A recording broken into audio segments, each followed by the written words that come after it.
sant leen gërëm leen rafetlu woon mi ngi naan ak seen chaîne de télévision di ITV di leen gërëm itam ci li ngeen ñuy déglu ci i rajo 90.3 di leen dalal ak jàmm ci seen émission l'invité de la rédaction l'invité de la rédaction di dalal ni ki tey Seyni Tall nekk responsable alliance pour la république PR fële ci diwaanu Grand Yoff moom mais kon dañuy dalal ni ki tey jëlee Seyni Tall maa ngi lay nuyu. monsieur Sy maa ngi lay nuyu. di nuyu l'ensemble des spectateurs également aussi des auditeurs de iRadio di leen nuyu di nuyu waa Sénégal bu baax a baax.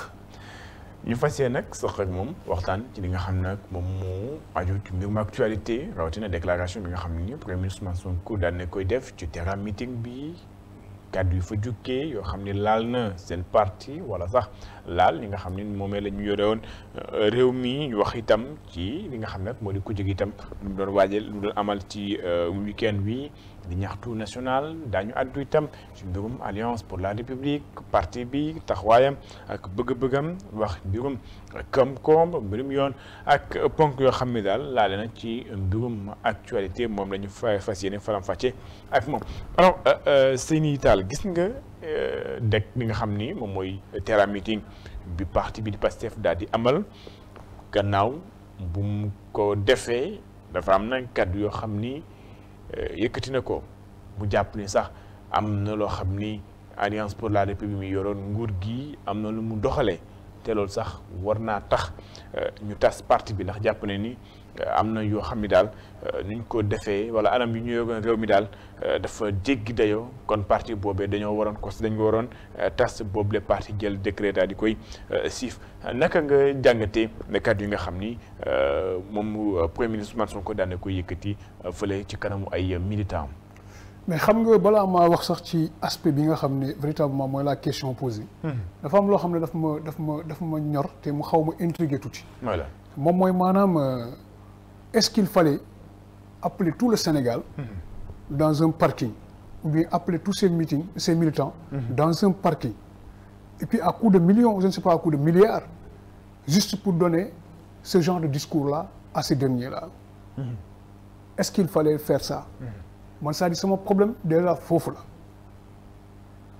parce que man mënumaa comprendre quand un premier ministre confond son rôle premier c'est-à-dire d'exercer le pouvoir et de régler des solutions pour les Sénégalais mais à la longue il se transforme en quelqu'un qui se lamente mooy ko nga xam ne day ñaxtu parce que tous ces propos-là tenus je pense que ça pouvait se régler ailleurs que dans un meeting politique ou bien dans un meeting entre guillemets de populisme.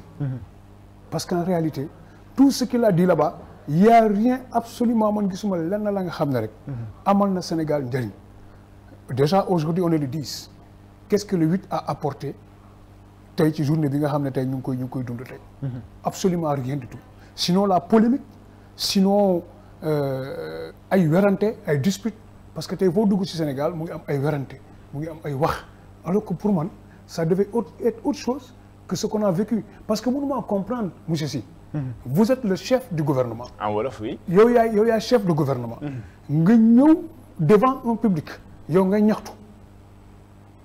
ñaxtu maanaam ne y a des ministres yoo xam ne dañ leen gis ne dañoo luubal te yow yaa le chef du gouvernement yow la mooy sa responsabilité par rapport à cet état de fait yow nga ñëw wax ko ci public cela veut dire que non seulement tu as des problèmes certainement avec ces derniers mais également aussi tu n'arrives pas à convaincre le président de la République de pouvoir démettre ces gens-là parce que si fekkoon ne que mënoon nga ko man je pense que doo ñëw ba devant le public nga koy wax cela aussi explique un peu quand même am na malaise bu am boo xam ne bien vrai que tant bien que na mal ñu ngi koy jéem a dissimuler naan y a pas de problème mais y a problème effectivement parce que quand vous êtes le maître conducteur et que yow yaa war mën a jël certaines décisions yow yaa taxaw di waxee noonu mais day xaw a doy waar et puis yow yaa wax waxi luubal.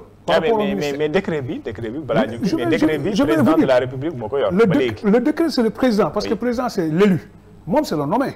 encore une fois mais li wér te wóor mooy ne que y a un malaise profond parce que s'il n'y avait pas ce malaise là moi je pense que du vilipender le président de la République devant tout le monde entier parce que dire qu'il y a des ministres yoo xamante ne dañoo luubal xaalis ñu bàyyi leen ci biir cela équivaut effectivement à accuser le président de la République de cautionner cela.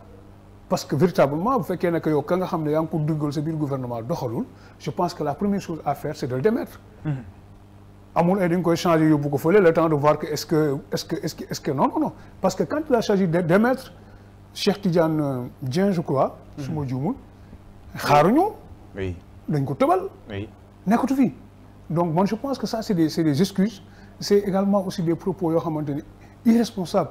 J'ai entendu autre chose qu'il a dit quand il dit moom dans cette même audience muy wax naan ni bu kenn feeti impôt bu kenn voilà defati benn obligation par rapport ak impôt et domaine ba justice bi def waru garam yow nga nekk le chef du gouvernement nga dellu di waxaat comme ça mais ça pose véritablement un problème d'équilibre parce que moom il doit être le garant même de cette liberté en tout cas de la justice parce que les pouvoirs sont benn bu nekk dafa am liberté justice dafa am liberté moom en tant que exécutif ñoom wala gouvernement dañu am seen liberté mais suñu demee ba mel ni léegi dañu bëgg a weñ loxowu justice tout simplement parce que voilà moom li mu bëgg ak ni mu bëggee fii demeewul noonu parce que sëñ bi moom loo bëgg a jàpp Seyni Tall bëgg a jàpp Seyni Tall quand même faut dire que quand même nga am ay preuves nga am ay motifs yu voilà pour nga war ko jàpp pour preuve aujourd'hui on a vu des gens qu'on a arrêtés pendant ay weer dinañ ci ñëw waaye beneen discours bi ma gisaat que je trouve vraiment discourtois dinañ ñëw ci contenu bi discours bi tuuti waaye dama bëgg nga ñëwaat tuuti par rapport loo xam ni Premier ministre wax na ko jëmale ko ci seen parti bi d'Alliance pour la République ni gannaaw bu mu gisee ni jàpp ne di ngeen def ay ñaawteef ak leneen lu mel dañu war a tas parti bi yéen ñi ngeen bokk ci bopp parti boo leen déggee déclaration boobu lan ngeen koy tontu. man je me dis que tout simplement su ma déggee ku mel ni Ousmane Sonko wax kàddu yu mel noonu. damay xam ne que sincèrement rek il a un problème avec sa personne c'est-à-dire il a un problème d'ego parce que quand même il ne peut pas se substituer à la justice. en wolof. ma ne ko tey dafa am problème maanaam ak boppam. mooy maanaam ak moom comprendre lu sax boppam man je sais que je me dis souvent je me dis est-ce que cette personne-là qui est devant les gens là di wax est-ce que kii léppam sax ñëw na.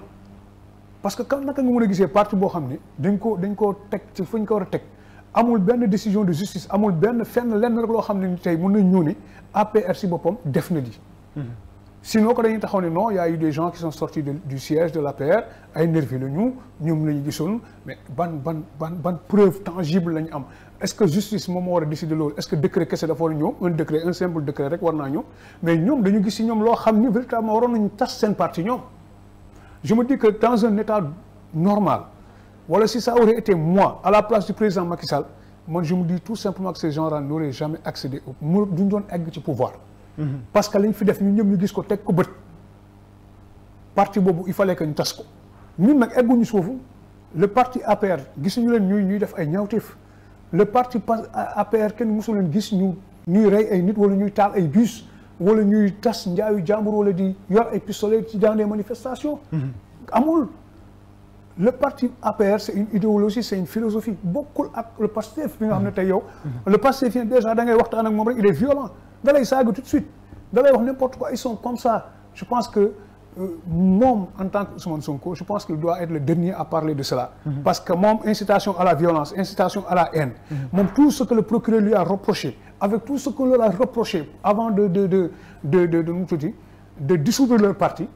mais chef d'accusation wala d'inculpation yooyu amul sax pour notre parti politique. mënul nekk nous ne sommes pas des bandits nous ne sommes pas des vandales nous ne sommes pas des vendus nous n'avons pas vendu ce pays nous avons travaillé pour ce pays. D'accord. Alors donc loolu dama jàpp ne encore une fois ay caaxaan la. oui te Ousmane Sonko nag concentré wu ci Sénégal te mu bàyyi caaxaanam yooyu. D'accord na xam ne que moom mënul tas APR. alors premier ministre itam waxaat na ci loo xam ni beneen dossier bu mu sulliwaat mbirum rapport IGF jëm ci wàllum mbirum Prodac mu jàpp ni am na élément yoo xam ni moom téye na ko am na rapport yi mu ko ci Mame Mbaye Niang ba sax ki nga xam ni moom mooy di Pape Malick Ndour di coordinateur des cadres républicains lépp itam daal di delluwaat ci gestion yi nga xam ni Alliance pour la République amoon na ko tey mbirum Mame Mbaye Niang wala sax mbirum Prodac boo koy déggaat ñu ciy delluwaat lan la lay inspiré. waaw li may inspiré rek moom mooy dafa bëgg a nekk candidat en 2029. ba du moment que débouté nañ ko plusieurs fois rejeté ay yëpp donc su ñëwaatee te à la charge déjà ce qui est très maladroit la nga xam ne mooy li ma gis korog mooy woo nañu Pape Malick Ndour ci naan di wax naan ne que mbiru Prodac la te encore entre guillemets moom apparemment il n'a pas toutes les informations moom Ousmane Sonko parce que nee na Pape Malick Ndour nañ ko takkal bracelet. à ce qu'il paraît amul bracelet bu ñu ko takkal. parce que moom li muy wax rapport en réalité c'est pas un rapport. et wax na benn erreur njuumte bu grave loolu bëgg naa Sénégalais nañ ci bàyyi xel. parce que quand un rapport de l'IGF sort c'est-à-dire du loxo premier ministre nañ koy teg. loolu je pense que yéen journalistes yi war ngeen ci bàyyi xel. di insister loolu ci loxo président de la République lañ koy teg. rapport IGF du ci moom lañ koy du moom lañ koy jox. si vous rappelez très bien bi muy def live am bi au niveau de Kinfat dafa ne rapport baa ngi nii gelé te kayit boobu mu yëkkati woon sax ndekete du sax rapport. lu mu waxoon ni d'ici demain mes avocats dinañ jël dossier bi dem yóbbu ko déposer ko depuis boobu léegi gisul benn dossier boo xam ne avocat yi dem na ko déposer ji. amul 10 jours la amoon pour def recours am bi après amul parce que il n'a pas de preuve il n'a pas de rapport il n'a absolument rien. xam na ni li muy sukkandiku noonu pour bëgg a jàpp Pape Malick Ndour. moom moo ko commandité waat parce que c'est un cabinet. moo dem di liggéey par rapport ak transaction yeeg yenn facturation yi la nga xam ne am na si yoo xam ne c'est antérieur à la gestion même de Pape Malick Ndour. xam nga tout ça c'est quelqu'un qui se cherche et qui veut coûte que coûte être candidat en 2029. alors que yow boo fàttali ko bu baax a baax ñoom ñoo ñu doon wax ni que le projet dafa jéggi Ousmane Sonko. le projet ce n'est pas Ousmane Sonko. mais en réalité le projet c'est Ousmane Sonko. mais quand un des leurs nekk na président de la République si le projet comme ñoom ni ñu ko daan waxee c'est pas Ousmane Sonko je pense que véritablement il devrait soutenir Bassirou Diomaye Diakhar Faye en tant que président de la République mais xool leen tout ce qu'il fait aujourd'hui c'est de fragiliser Bassirou Diomaye Diakhar Faye. il fait tout pour que ce dernier n'ait pas un bon bilan parce que boo ko déggee kar égal aussi muy wax c'est comme si problème yi am yëpp di ñàkk a dox yëpp moom il n'en est absolument pour rien et c'est lui qui réclame tout le temps moom mooy réclamer ne nañ ko dolli ay pouvoir nañ ma jox pouvoir bii nañ ma jox ma gouverner ñu jox la nga gouverner même pas 3 mois yaa ngi ne da ngay jël congé. donc cela veut dire que tout simplement je suis vraiment désolé de le dire comme ça mais Ousmane Sonko vraiment c'est une erreur politique. c'est quelqu'un qui n'a que pour sa personne moom boppam rek lu boppam je pense que li si des yëpp amul importance. parce que déggu leen ko benn yoon mu waxal fa kenn lu baax. ci dimanche bi samedi bi passé. lépp lu wax c'est il renvoie ça à sa personne. rapport Prodac boobu moom xam na ni mënu see am dëgg te mënu see tuuti ci mës a am dëgg. tey Mame Mbaye Niang déglu nañ ko. déglu nañ ko li mu ci waxaat yëpp. je pense que moom il devrait laisser ça. na bàyyi loolu mu jàppale Bassirou Diomaye Diakhar Faye. qu'il sache qu'il ne peut pas être candidat. manigance yi muy def ni yëpp ça n'aboutira absolument à rien du tout. mu du mun a jàpp Pape Malick Ndour. Mame Mbaye Niang moom am na ci moom dëgg ba fay mu war ko fay alamaanu 200 millions loolu tere ko nekk candidat te looloo koy topp nii ba tey.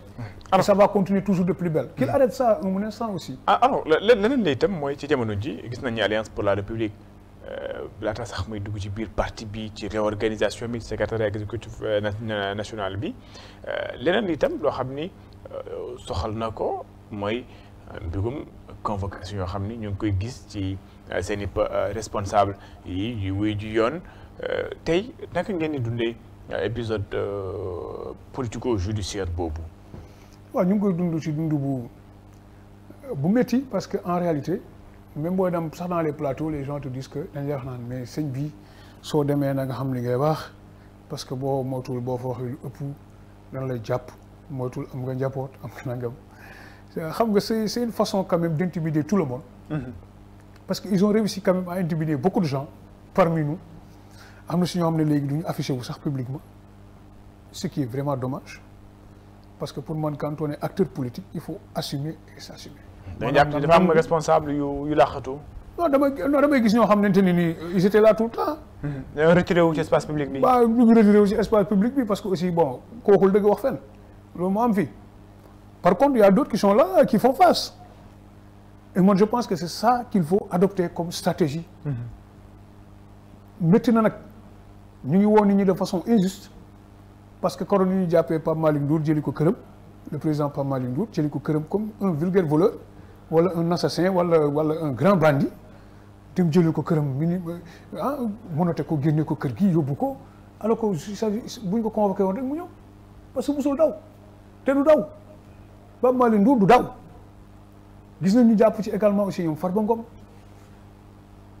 laaj nañ liberté provisoire ba sonn non ba tey ñu ngi topp des responsables de l'APR mu nekk guet-apens xaw ma chasse aux sorcières au début ce qui devait être li waroon a nekk mooy maanaam saytu naka lañ yore woon alalu réew mi ndax seen yow mi ñu dénkoon béréb nangam wala place nangam est-ce que def nga ko comme ni mu waree xam nga loolu kenn bañu ko mais mujj bi dafa mujj nekk haine même dans les plateaux dans les réseaux sociaux. ñu gis nañ jàpp diw lu muy def ci mbedd bi war nañ ko jàpp.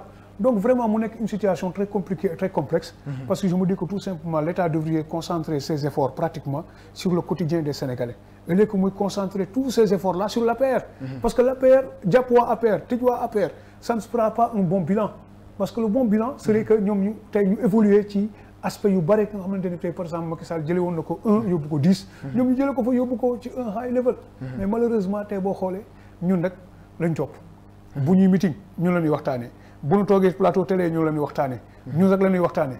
ñu xool képp koo xam sax yaa ngi wax sax lu positif sax. naan kii nañ ko jàpp. kii il doit plus parler wartu wax. je pense que monsieur, c'est à ce niveau-là c'est inquiétant. Oui. C'est comme si la démocratie également aussi. mu ngi nërmeelu mu ngi wëññeeku mu ngi dellu gannaaw bu baax a baax a baax. parce que les libertés les plus élémentaires yi nga xam ne constitution sax moo ñu ko may garantir ñu ko. dañ koy bafouer. et c'est vraiment dommage. moi je me dis qu'il gagnerait quand même à laisser les responsables de l'APR ñu vaquer à leurs occupations ñu liggéey seen liggéey. loolu ça ne ferait que vivre en tout cas la démocratie. parce que nous ne sommes pas entre ennemis. bien vrai que l'adversité peut être là. une véritable adversité sax mun na fi nekk. mais bañante à ce point là mel ni ñu war a nekk ci guerre man je pense qu'à un moment donné ça ce n'est pas l'idéal. oui alors Alliance pour la République gis nañ ni keroog taxawal ngeen dañ naan secrétariat exécutif national ndax dinaa ñu ci ki fi nekkoon président de la République premier ministre tudd ko nekkoon na ñibbisi loolu dinaa ci addu waaye laata loolu gis nañ ni Alliance pour la République def na li nga xam ne moo di secrétariat exécutif national bi ba ngeen installé li nga xam ni moom mooy secrétariat bi ngeen def rassemblement dajale yi nga xam ne ñooy partisans yi tey fu ñu toll nii ndax APR dafay xalaat 2027 mooy élection locale wala dafa jàpp ni jot na ngeen réorganiser wu ngeen taxaw jàkkaarloog ñi nga xam ni ñoom ñoo nekk fii. waaw mais xam nga déjà di féliciter le président de la République Macky Sall. l'ancien président de la République. bon l'ancien président de la République. oui. Y a pas de souci ñu ngi koy féliciter bu baax a baax déjà le fait que mu bañ a bàyyi parti bi. mu concentré wu ci parti bi di ko travailler pour que parti bi gën a dox déjà. Oui. Ça c'est à féliciter. Parce que bien des partis sont là pratiquement dee nañu ils sont dans le coma dunduñu deewuñu. tey au moins il y a cette vitalité là en tout cas à l'APR. Le président Macky Sall vraiment mu ngi def liggéey bu am solo dans ce niveau là parce que il nous faut réorganiser le parti moo tax tey ñu def secrétariat exécutif national bu yaatu bu vraiment bu large boo xam ne ñu bari nañ ci gis seen bopp. xam ne véritablement c'est des acteurs c'est des gens qui travaillent pour que le parti là continue di fonctionner continue di dox comme ni mu waree. Toutes les personnes quand même qui ont ce mérite-là d'être dans ce groupe-là je pense que leneen li ci toftalu moom mooy ne que secrétariat exécutif yi nga xam ne am ci niveau département yi donc juste pour quand même mën a gën a téye la base parce qu'on ne peut pas avoir juste benn structure nationale rek mu nekk ci kaw mais il faut avoir quand même des structures yoo xam ne quand même à la base ñu gën a mën a liggéey parce que ni muy nekkee ci département dina dem ba yegg communes yi nit ñi gën a liggéey gën a homogène gën a dynamique dans leur façon en tout cas de travailler parce que boo perdee pouvoir boo deful ndànk sa parti mun na fa jaari nërmeelu mais avec cette organisation bu bees bi gëm naa ne ak kàngam yu fa nekk ak ni ñu ko tëggee ak ni ñu koy xalaatee yaakaar naa ne parti bi dina gën a dox ci weer yi di ñëw dina gën a dox dina gën a wuyoo ci la nga xam ñun en tout cas mooy suñu mbébét c'est-à-dire nekk le premier parti de l'opposition au Sénégal déjà nous le sommes parce que boo xoolee ñun rek ñun ñoom maayee quand même tout le territoire national foo dem y a APR donc comme ni nga ko waxee on va certainement oui engager les combats yi ñëw moo xam local lay nekk moo xam présidentiel lay nekk parce que un parti politique tamit boo xoolee loolu mooy kii loolu mooy mbiram conquête du pouvoir moo xam après ñu dañuy dem seul wala dañuy ànd ak ay nit mais am quand même ñun on s'organise déjà te loolu c'est je pense que c'est une bonne chose en tout cas di ci féliciter en tout cas vraiment tous les camarades yi nga xam ne ils œuvrent te ñu ngi liggéey bu baax a baax ngir parti bi gën a dëgër. alors tey ci lii tam déclaration la Ousmane Sonko wax ne Macky Sall na ñëw ndax Sénégal dëkku teranga la ndax itam jotul moom bu fekkee naam mu ngi déggante ak parti bi waaye xam nañu animation parti bu fekkee ni leader bi mu ngi ci biir dëkk bi wala leneen ci lay gën a am force ndax mun nañ joxe le cas du parti démocratique sénégalais PDS Karim Wade bi koy piloté à distance gis nañ itam loo xam ni parti boobu nu mu doxee ndax Alliance pour la République itam ndax ragalul jaar ci tànkay PDS nga xam ne ci jamono ji léeg-léeg dañ doon laaj mu ñibbisi booba ba léegi Karim Wade tegatul tànkam Sénégal. Moi j'ai juste envie de dire à Ousmane Sonko pourquoi président Macky Sall war a ñëw. moom boo lee ñëw moom moo ko koy wax. est-ce que moom Ousmane Sonko moom moo am prérogative di am Macky Sall di ñibbisi. moom moo ngi yàkkam di musibaam je pense très bien.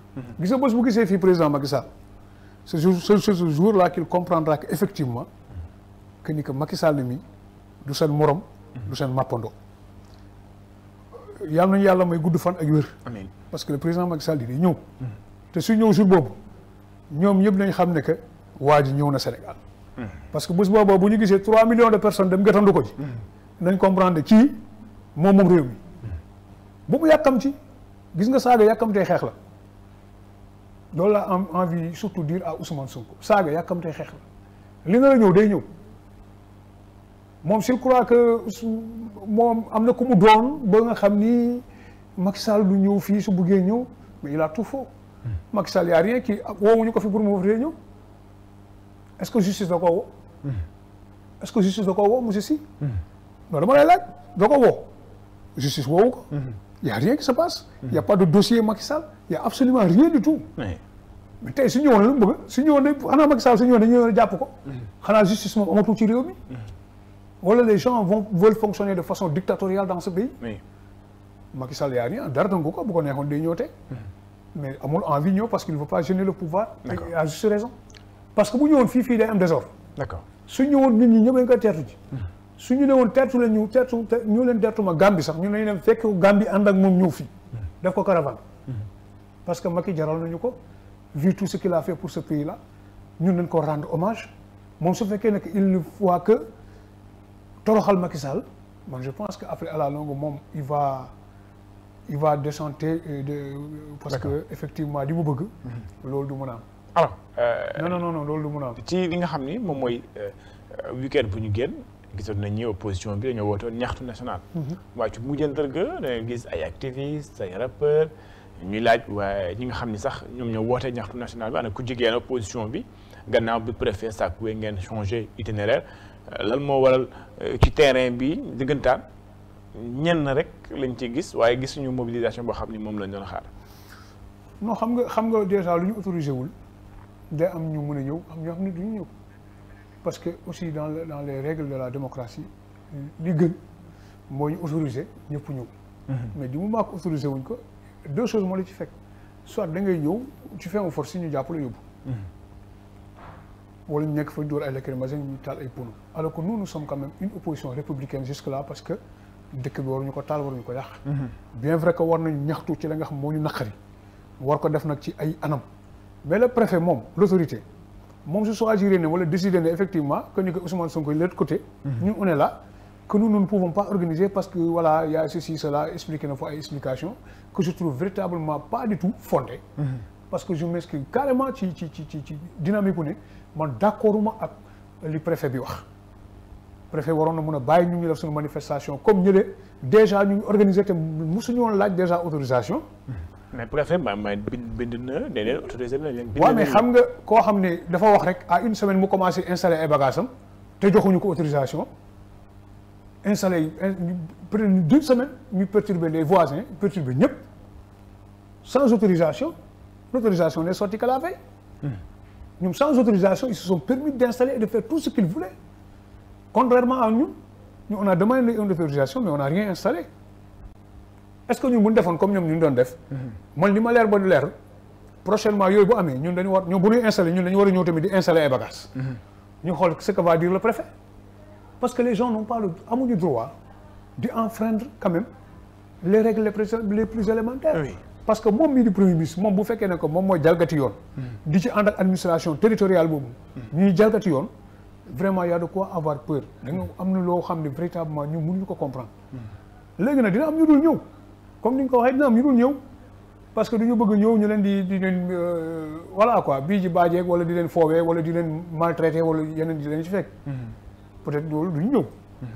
mais prochainement peut-être bu ñu ko réorganiser comme ni mu waree. bu ñu jox ñu autorisation tout le monde sera là. ah. tout le monde sera parce que dina am ñoo xam ne chaque fois gis naa la ñu génne ay déclarations ni non les gens ne sont pas venus parce que dañoo war a non il faut pas situer le débat foofu noonu. mais ndax loolu mënul indi malaise ndax gis nañ ni jour manifestation am na ñoo xam ne dañoo ñëwoon di laaj ana opposition bi et cetera ndax loolu ëllëg su ngeen bëggee amalaat beneen ndaje ndax loolu du indi ay frustration interne yoo xam ni déjà ñenn ci ñi nga xam ne ñoom ñoo fare ci ay mouvement de société civile mun naa ko wax wala ay mouvement sax bokkuñu ci parti politique yi tey ñu gis ni ñu lëkkaloo ak parti politique ndax loolu bu amee tey ndax du indi malaise au sein même de l'opposition qui veut quand même rester unie. non mais waroo mën a indi malaise en principe. parce que il faut nga nangul kenn ku nekk aussi doxalinam. ñii ils se veulent quand même être républicains ñii peut-être bëgg nañu wonewu am ñoo xam ne parmi nous c'est des populistes aussi dañuy des activistes dañuy ñëw wone seen bopp voilà tere nañ affaire mais du tee dañuy ñëw voilà donc dañ ngeen nangul ñooñu nga nangul également aussi ñu des pour man aussi ànd loolu la ànd ñu ñëpp mënuñu nekk dans la conformité il faut am ñu mel nii am ñeneen ñu mel nii nga nangul leen ko nag effectivement man pour man bu amee malaise rek parce que peut-être kenn ku nekk dafa bëgg a tirer en tout cas le drap ci kawam baa ñu si des ñu bañ a am càngaay. D'accord. mais pour man ñun ñëpp on doit conjuguer quand même le même verbe. ci benn temps bi. pour man loolu mooy li am solo. D'accord. li si des yëpp. li nga xam ne daf ñoo war a féewale. man je pense que dañ ko war a pousse. pousse teg ko fee parce que am na ci ginnaaw lu ma dégg lu bari sax loo xam dégg naa ko si. mais je me dis tout simplement que loolu c'est à éviter. surtout ñun ñu nekk ci opposition ñuy wax ay waxi xaalis. du jox nañ ko lii kële am na lii kële am na lële après ñii di génn di justifier wu. D'accord. je pense que yow mën naa ñàkk quand même. D'accord. Seyni Tall responsable Alliance pour la République APR fële ca Grand Yoff fàtte suñu gan ñi kii te jëlee ci seen émission l'invité de la rédaction ñu mu ne waxtu wi daanaka lu ñu amoon bëree lu ñu desee bëreetul waxtu bi dafa xaw a gaaw lool. on bàyyi la peut-être un dernier message nga tàggatoo. Le dernier message ce sera un message déjà de paix que je souhaite maa ngi koy ñaanal réew mi yëpp yàlla defal ñu jàmm. te li ñu gis nii muy raam également aussi nekkul lu rafet dara. moom mooy maanaam liberté yi nga xam ñu ngi koy bafoué démocratie bi nga xam ñu ngi koy salfaañe prison bi nga xam ne léegi mujj nañu ko def marché Ndiobène ku sëkkat ñu yóbbu la fa. donc yooyu yëpp aussi ñu ñaan tamit les autorités ñu delloo seen xel muy surtout le président Bassirou Diomaye Diakhar Faye mu xam ne également aussi il a un devoir mooy bind maanaam histoire du Sénégal ak loxoom te bu fekkee nag raté na coche boobu bu ëllëgee. bu dans 50 ans ou dans 40 ans peut-être quand ñun fekk nekkatuñ fi sax bu ñuy wax Bassirou Diomaye Faye on se rappellera de lui que son passage éphémère au pouvoir ba nga xam ne defu fi dara. fexe na ba aussi Sénégal nërmeelu. yooyu je pense que war na ko éviter moom éviter ko aussi cosaanam. xaw ma askanam. mu éviter ko. leneen li moom mooy véritablement di ñaan yàlla également aussi Sénégal yàlla di defal ñu jàmm ju sax tàkk. di ñaanal l'Alliance pour la République également aussi par le biais de notre président. qui va fêter son anniversaire aussi au mois de décembre, on va fêter aussi en grande pompe. Parce que cette personne-là, elle est à célébrer. C'est une personne qui véritablement ce qu'il a eu à faire pour ce pays-là, c'est énorme. Donc, l'un des tous les camarades de l'Alliance pour la République bu Grand Yoff. sant ko gërëm ko moom Seyni Tall. sant itam gërëm leen seen émission l'invité de la rédaction jeex na dina jox dig daje ci beneen numéro ak beneen gan.